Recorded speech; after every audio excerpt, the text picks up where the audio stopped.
All right, welcome everybody. Thanks for being here. My name is Edward Bonver. I'm an engineer on Semantic's product security team. And today we have a interesting discussion on vulnerabilities. So our panel here, vulnerability lifecycle for software vendors. So basically, most of our OWASP is concerned with what happens before vulnerability is found. So keeping software secure, we have great tools for finding vulnerabilities. The question is, what happens after it's found? So not many people are clear about that. Lots of arguments in the industry, etc. So to give people a bit more insight into what is involved, hence the panel. So let us get introduced to our panelists here. John, please. Oh, Kelly stole the microphone. Actually, no.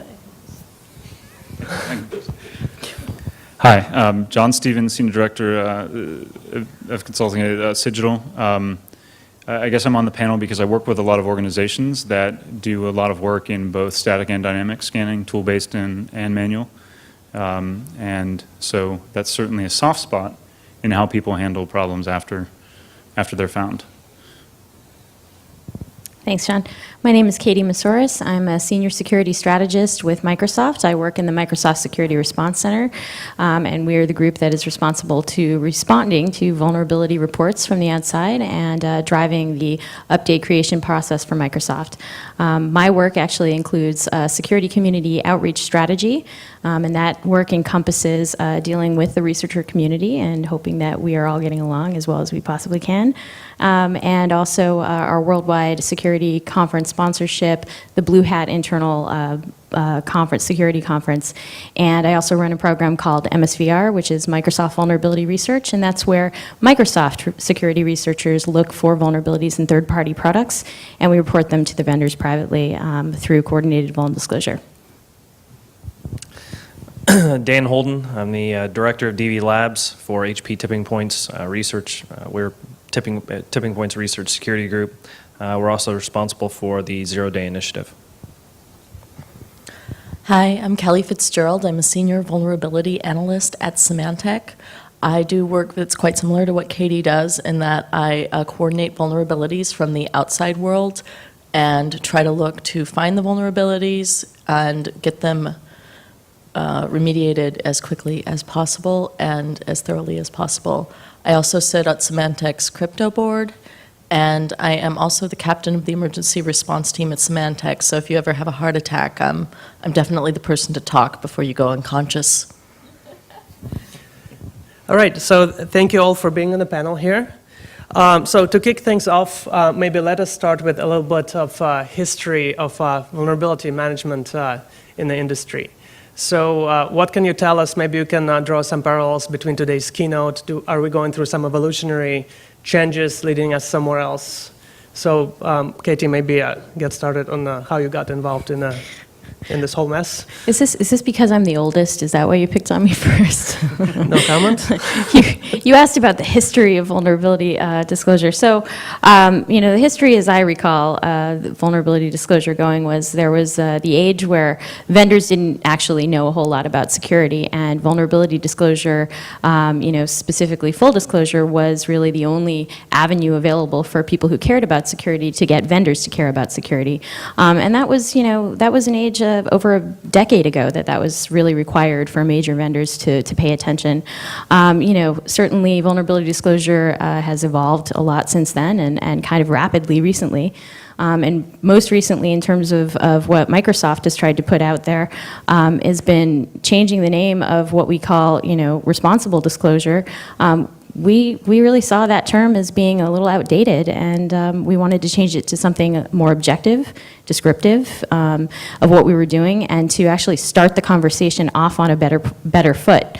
So we came out with coordinated vulnerability disclosure. It was not our idea. I actually heard that from Jake Koons from the Open Security Foundation, who talked to me about it after an RSA panel on disclosure that I was on earlier this year. It made perfect logical sense to me. It seemed like a good move to do. As I am also part of the U.S. national body that represents the U.S. in ISO, and ISO has been working on a standard on vulnerability disclosure.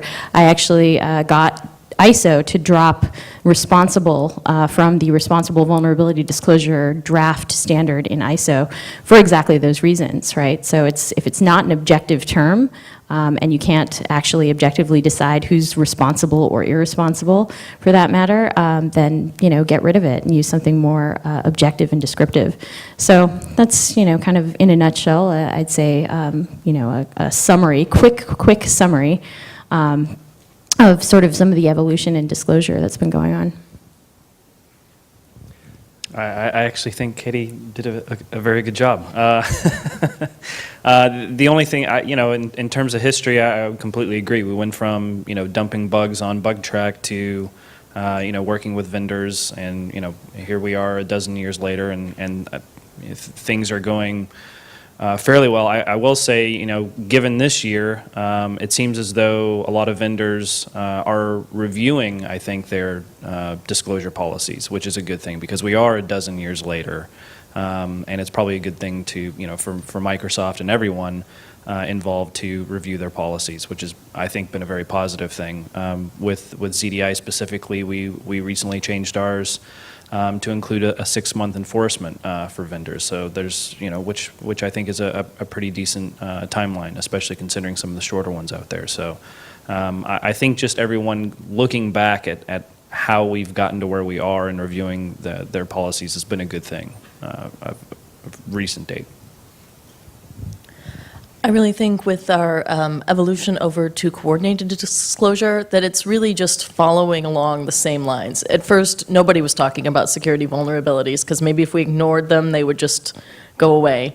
Then we went to full disclosure, but we were leaving customers at a potential to be harmed because too much information was being leaked before there was a fix.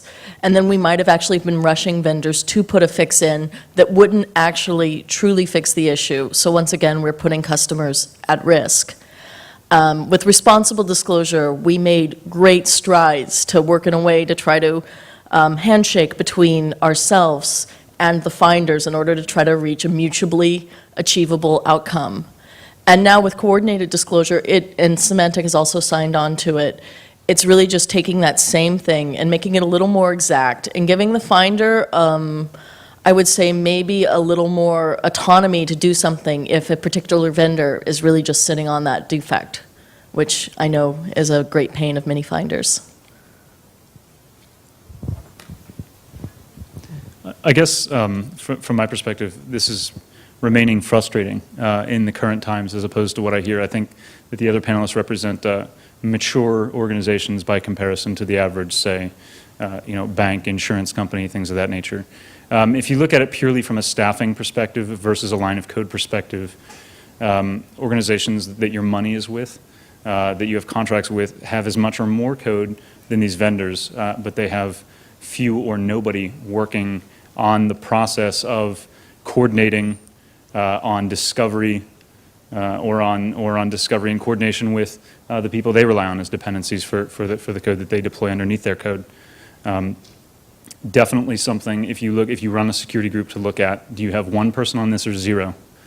And we just heard at least 2 roles, so either of those answers is probably too few. I don't think much has changed, unfortunately. And I think that that's going to be a pretty prescient gap as we start to see a big ramp up in custom malware for these very same software products. All right, thank you. So now let's talk about some of the choices that people or companies can make. So in regards to finders, so hey, I just found this cool thing in this vendor's software. So what do? What are the choices that as a finder you face? Do you just go directly to the company and tell them, hey, here's all the information? Do you go to proxy companies? Do you sell it in the black market? Do you just sit on it and do nothing? Maybe Dan, this would be a good starting point for you. Well, so just going back to the history, yeah, it comes down to you can disclose it publicly on any given mailing list. You can post it on a blog, which we've certainly seen before. you can contact the vendor and work through, coordinated responsible disclosure. Then there are, of course, acquisition programs such as Zero Day Initiative and a few others out there. And then, unfortunately, there is a black market for vulnerabilities. So, I think those are pretty much the options. I think most people, especially at a conference such as this, are out to do the right thing and would like to see, the whole reason for vulnerability research is to see it patched. So I think, that's the way most researchers approach these problems. When you look at the attackers, for the most part, the attackers are standing on the shoulders of the research community, I think. And I think researchers are generally out to do the right thing. Most of them have been in the industry for quite some time, and most folks, I think, are working to actually see these things, fixed. So I think more often than not, that's generally what you see. But unfortunately, there is a bit of a black market out there, and that type of thing does happen. Anyone else? So I just wanted to add, those are the absolute accurate, descriptions of the choices that most researchers face in terms of disclosure. I think that one of the key things, aside from the changing of the name, that we were really trying to get out there when we talk about our move to coordinated vulnerability disclosure, is the message that even if a researcher does not share our exact disclosure philosophy, we still would like to hear from you.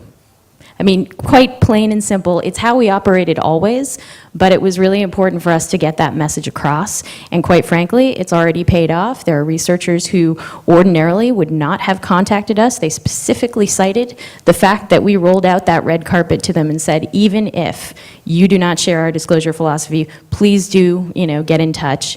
The way I put it is, if you're about to change disclosure lanes from the slow lane to the fast lane, please use a turn signal. Thank you. That's a good point. A lot of people in this audience, the OWASP audience, use techniques, pen testing, code review.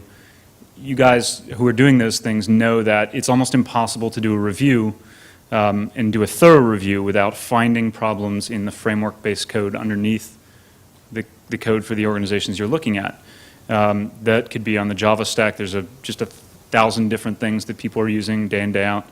On the Microsoft stack, the ecosystem is smaller but still present.